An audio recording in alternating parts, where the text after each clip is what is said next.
Yol polisi və sürücü hüquqlarından danışırıq. Pərvanə xanım, yol polisi sürücünü hansı hallarda saxlayaraq sənədlərini yoxlaya bilər? Dövlət yol polisi sürücünü istənilən, şübhələndiyi halda saxlaya bilər.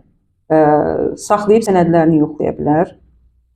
Yəni onun özünü şübhəli aparmasından şübhələnirsə, yəni elə bir hərəkətlər nümayiş elətdirirsə, yol polisi onu istənilən vaxtda saxlaya bilər.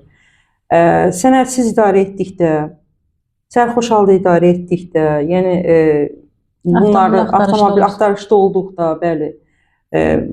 Bir də etibarnamə ilə verilmiş avtomobillər etibarnamə ləğv edildikdən sonra axtarışa verildikdə dövlət yol polisi həmin maşını saxlaya bilər. Aydındır. Bəs sürücü yazılan cərimə ilə razılaşmasa nə edə bilər?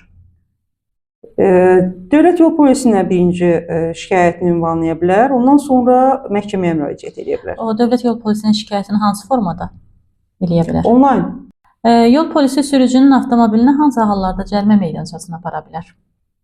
Cərimə meydançasına o halda aparır ki, avtonəqliyyatı etibarnaməsiz idarə etdikdə, sənədsiz, ümumiyyətlə sənədsiz idarə etdikdə, sərxoş halda idarə etdikdə, narkotik maddələrin təsiri altında idarə etdikdə və oğurluq, maşının özgəsinin əmlakını qaçırma yolu ilə idarə etdikdə, yəni digər vətəndaşa məxsus bir maşını götürüb qaçırdıb, bunu aşkarladıqda. Belə hallar da olur.